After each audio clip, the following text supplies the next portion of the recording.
give one another.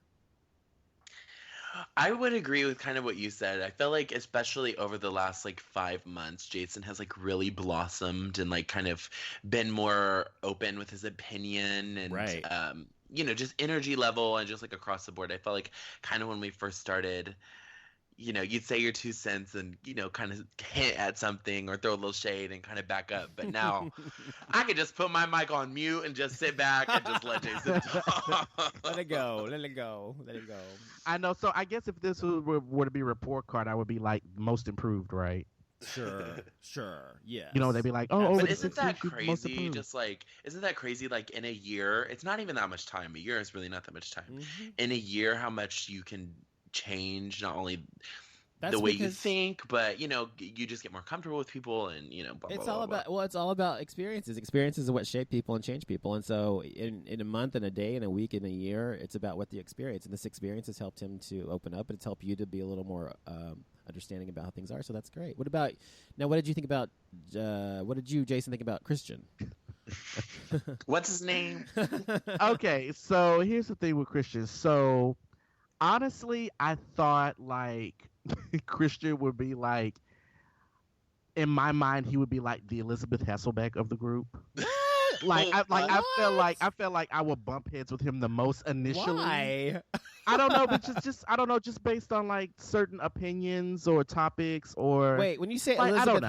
Hasselbeck, what do you mean by that? You don't mean Well, conservative. like, I mean, when I say, I'm not saying he's Republican, but I mean like, as far as like topics, like like they would always clash with one another when they had topics on the View. And that You type just of thought he thing. was gonna be your nemesis or whatever. Right. Okay. And I was completely wrong, but Yeah. my first impression, I was like, yeah, I think I'm gonna probably debate with him the most. I think if anything, that I'm the one you have the most. We have the most. Yeah, y'all two Yeah. go totally again. I Well, just yeah. put my mic on mute and sit back. I don't really think it's Jason. I mean, I don't really think it's Christian. I think it's you.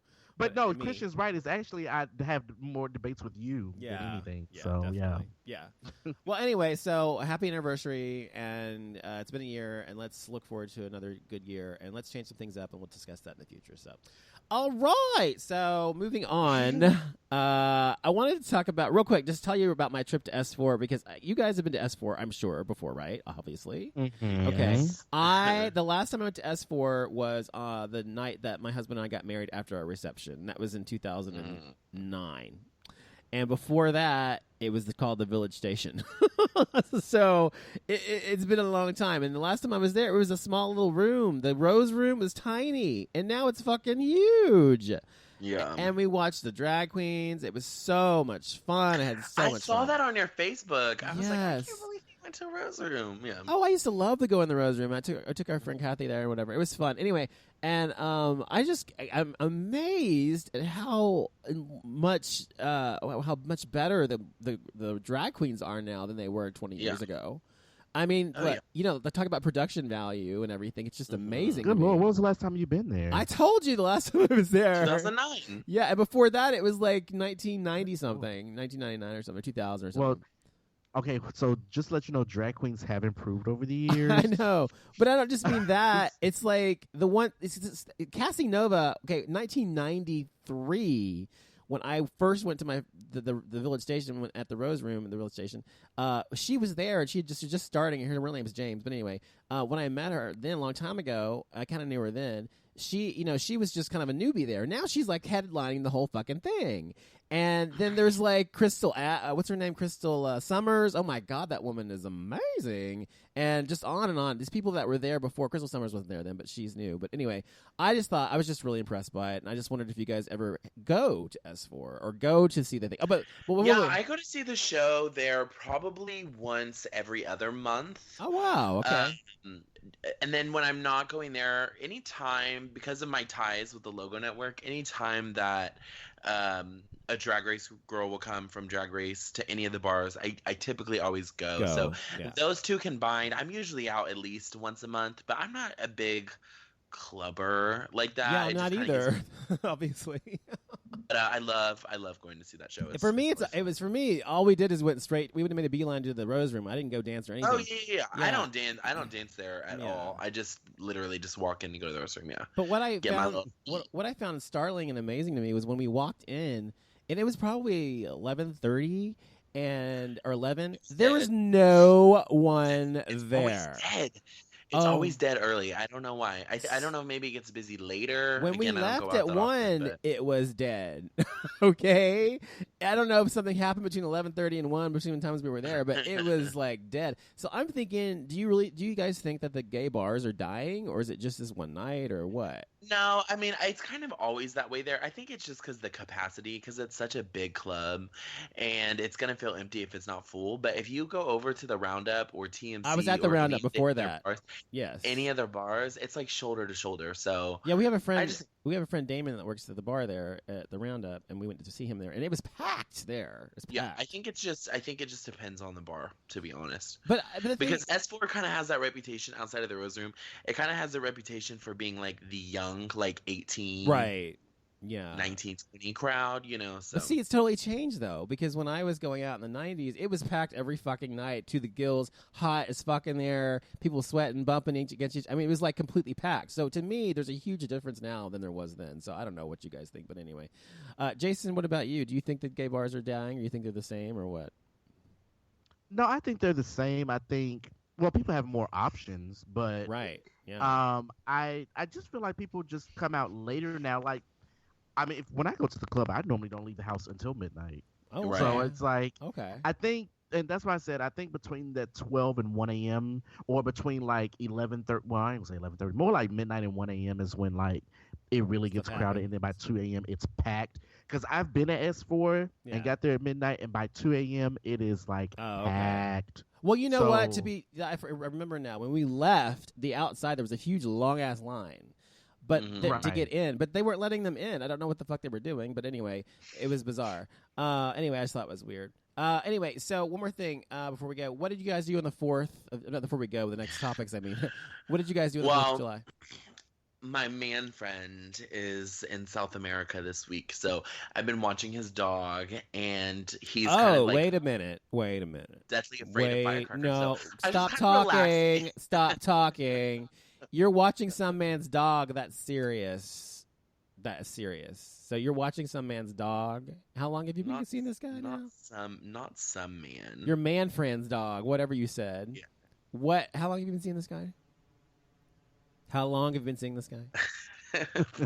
5 months. 5 months. So it is serious. Well, good for you. You're so like private about it. I don't know why, but whatever. I don't know. I've always been that way. I have always been private. You're like one of because- those stars on the celebrities that say, I don't talk about personal life. He's like Janet Jackson when it comes to relationships. Yeah, you just all of a sudden she's dating No, somebody. I don't know. It's so private to me and personal, and like part of it is like I've been in a relationship with somebody where I plastered pictures all over the internet, and when we broke up, it was the most embarrassing feeling. Oh, right. And I don't know. I just don't. I can come on here and share my experiences and kind of what I've learned through relationships, but I don't feel it's necessary to like say like, oh, we went to Chipotle on Friday and on Saturday we went to go, to the art museum. You know what I mean? Like that's not entertaining to anybody. So, but yeah. So, anyways, he's in South America this week. So Is he from South America? no. Okay, all right. He just travels a lot. So, All right. I've been watching his doc. So when I tell you, I just binge watch all weekend. I just binge watch American Crime Story. Yes. O.J. Simpson. Mm-hmm. Good shit. Good shit. And I was literally just like eating popcorn and watching the show already like a fucking crackhead, like itching to start the next episode.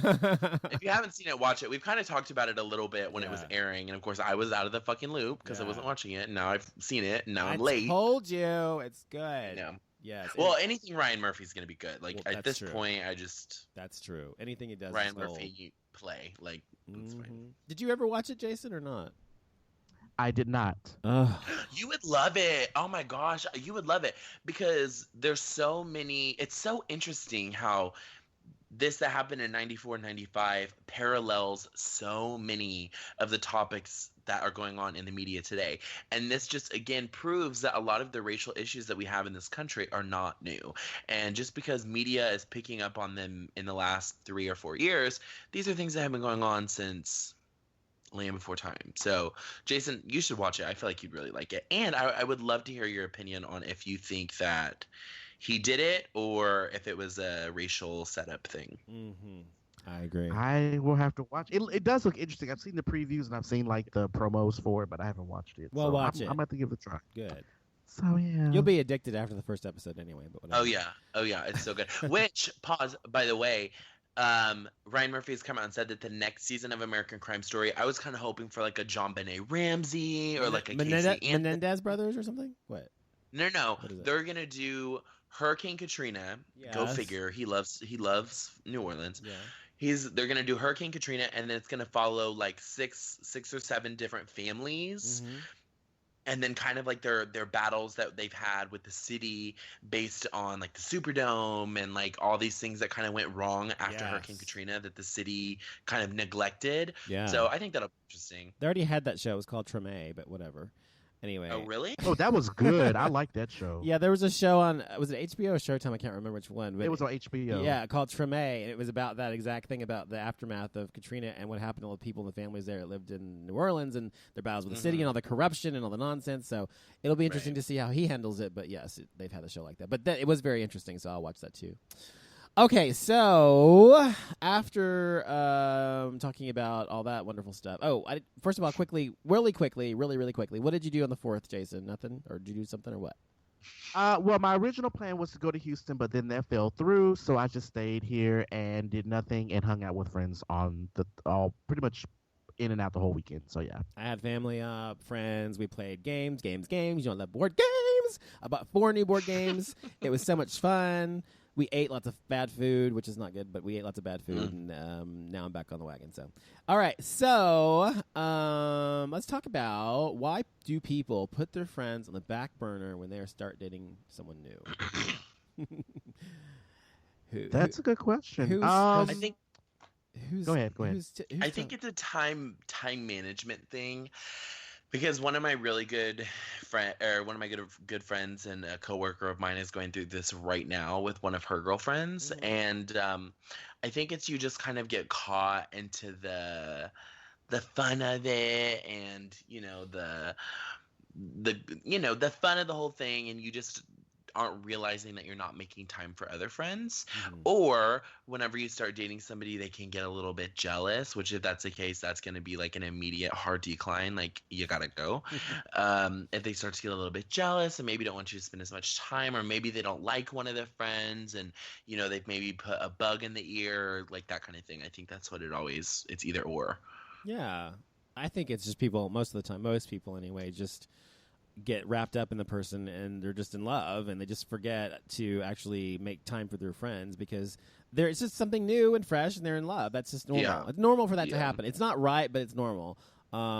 Jason, does this happen to you or something? Why did you want to talk about that? Oh yeah, so I've noticed that. I know it's somewhat expected to a certain extent because you're talking to someone new, the excitement is there, you want to get to know them, right? And, yada yada yada. But I also think there's a thin line between eager and wanting to really get to know the person and then just completely shutting your friends out, because I know some people who just completely shut out their friends when they're talking to someone new, and then you never hear from them again until pretty much they've broken up. So and then they're just like, oh, so how you been? I'm like, I've been doing the same thing I've been doing every day for the past 4 months. What about you? So and then it's like they kind of, they're here for a few months and then they're gone for a few months and they're here for a few months and then, I like. But don't you realize people who do that, they don't have a good sense of self because they lose themselves within the relationship and within the other person. So it's like codependence. Right. Codependence, exactly. That's what it is, and that's what's happening. And so that kind of person that does that's what's happening to them. So that's why. But it's not an excuse, but that's the reason. So. But I've just never quite understood that. And like I said, not everyone does this. It's just certain. That's what I'm saying. It's codependent people. Right. So when I talk to someone, I have time for. I look at it this way: if I'm talking to someone new, yes, I'm excited, and I'm eager and want to get to know them. But I also make time for my friends because I look at it this way: my friends were here long before this new person was. So I'm like, I have to even out to where I have time for my friends as well. But I've also come across people who have talked to people and they're, the new person they're talking to is like, you always talking to your friends. It's like you never have a time for me. And, they're kind of like possessive about it. Yeah. And it's like, well, you need to choose me and your friends. And I'm like, well, they were here before you.